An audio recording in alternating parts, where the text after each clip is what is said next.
All right, Roger Martin here from Billings, Montana, and we've got it wrong. This is Mike Rowe, and we've got it wrong about work. We've had it wrong for quite some time. What I mean about wrong, the understanding of how valuable work is, the understanding of that work is necessary to really progress as a culture. The understanding that these jobs are more needed than ever, and that we've spent a lot of time and money trying to get away from work when we should be going back to it. He talks about a lot of things in these last several minutes on this TED Talk, and I'll give you the full link for that.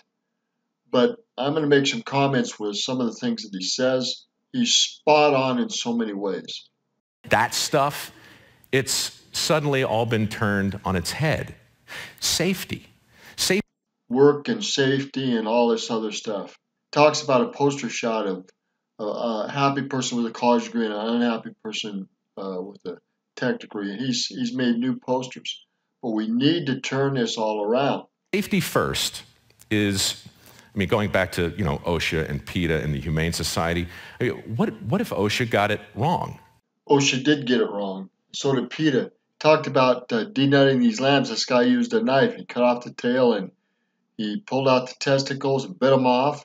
And they didn't use a rubber band. And the poor little lamb with the rubber band, he's trying to walk and stand and get around. And it's like a day and he can't walk and stand and get around. And the other one where they bit him off, the lamb was up and around and not bleeding and healthy and like it never happened. I mean, this is heresy, what I'm about to say, but what if it's really safety third, right? No, I mean, really, what I mean to say is, I value my safety on these crazy jobs as much as the people that I'm working with, but the ones who really get it done, they're not out there talking about safety first. They know that other things come first. The business of doing the work comes first, the business of getting it done. And, I'll never forget the business of getting it done. Boy, we have forgotten that in the trades and in the work area.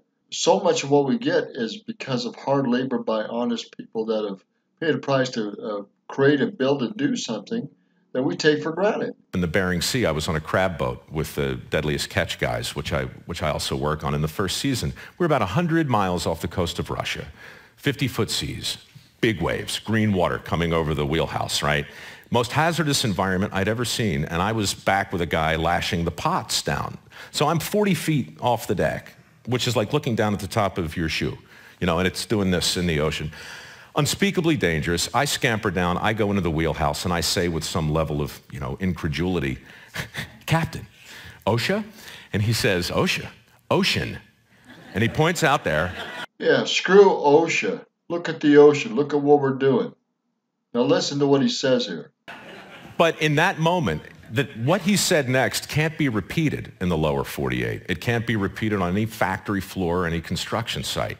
But he looked at me and he said, son, and he's my age, by the way, he calls me son. I love that. He says, son, I'm the captain of a crab boat.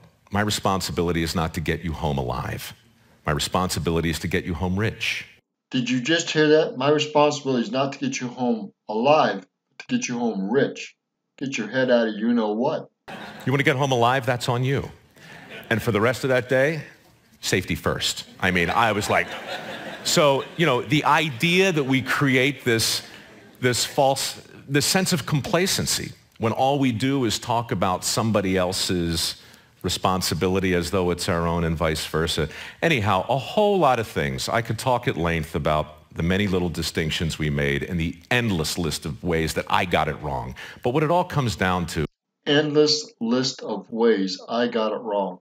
He was at this sheep farm out in Colorado. He thought he was going to use these little rubber bands, and they're more painful and harmful to the animals than using a sharp knife, cutting off the table and cutting off the nuts and open the scrotum up and biting the nuts off them and push them back in. Is this. I have formed a theory, and I'm going to share it now in my remaining 2 minutes and 30 seconds. It goes like this. We've declared war on work as a society, all of us. It's a civil war.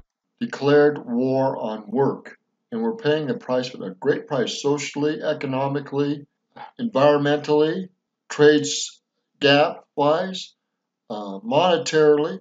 There's tremendous debt in education, which shouldn't be there, politically and morally, in many, many ways. It's a Cold War, really. We didn't set out to do it, and we didn't twist our mustache in some Machiavellian way, but we've done it. And we have waged this war on at least 4 fronts, certainly in Hollywood. The way we portray working people on TV, it's laughable. If there's a plumber, he's 300 pounds and he's got a giant butt crack, admit it. You've seen him all the time. That's what plumbers look like, right? We turn them into heroes or we turn them into punchlines. That's what TV does. We try hard on dirty jobs not to do that, which is why I do the work and I don't cheat. But we've waged I do the work and I don't cheat, quote unquote. This war on Madison Avenue. I mean, so many of the commercials that come out there in the way of a message, what's really being said? Your life would be better if you could work a little less, if you didn't have to work so hard, if you could get home a little earlier, if you could retire a little faster, if you could punch out a little sooner. It's all in there, over and over again and again. Washington, I can't even begin to talk about the deals and policies in place that affect the bottom line reality of the available jobs, because I don't really know. I just know that that's a front in this war. And right here, guys, politics and a front in the war, beyond unbelievable. Silicon Valley. I mean, how many people have an iPhone on them right now? How many people have their Blackberries on? We're plugged in, we're connected. I would never suggest for a second that something bad has come out of the tech revolution. Good grief, not to this crowd. But I would suggest that innovation without imitation is a complete waste of time. And nobody celebrates imitation the way dirty jobs guys know it has to be done. Your iPhone without those people making the same interface, the same circuitry, the same board over and over, all that, you know, that's what makes it equally as possible as the genius that goes inside of it. So we've got this new... Did you hear what he said?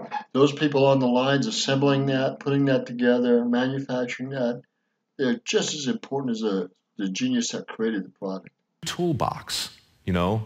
Our tools today don't look like shovels and picks. They look like the stuff we walk around with.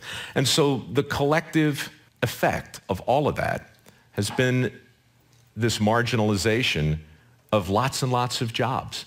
And I realized, you know, probably too late in this game, I hope not, because I don't know if I can do 200 more of these things, but we're going to do as many as we can. And to me, the most important thing to know and to really come face to face with is the fact that I got it wrong about a lot of things, not just the testicles on my chin.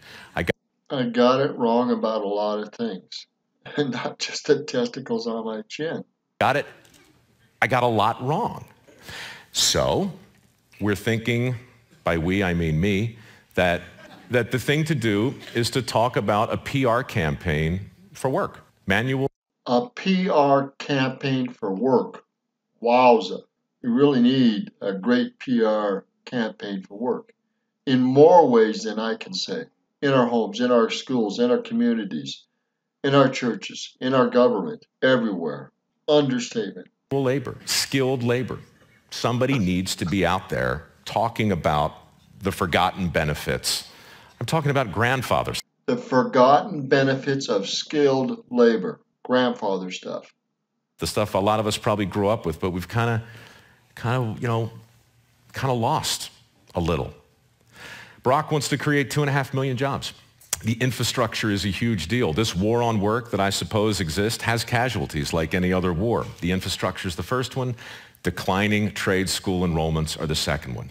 Every single year, fewer electricians, fewer carpenters, fewer plumbers, fewer welders, fewer pipe fitters, fewer steam fitters.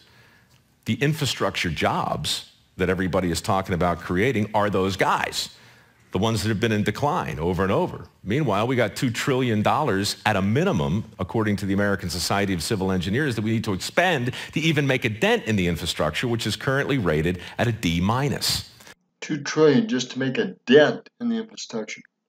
$2 trillion just to make a dent.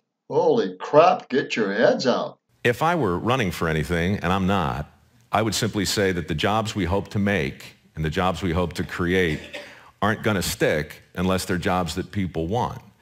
And I know the point of this conference is to celebrate the things that are near and dear to us. But I also know that clean and dirty aren't opposites. They're They're two sides of the same coin, just like innovation and imitation, like risk and responsibility, like peripetia and anagnorisis, like that poor little lamb who I hope isn't quivering anymore, and like my time that's gone. It's been great talking to you, and get back to work, would you? And get back to work, quote unquote. Boy, we got to rethink what we're doing. This is Roger Martin from Billings, Montana. I'll give you the link on this for TEDx and Mike Rowe. Great job that he's doing. Undervalued. Good day.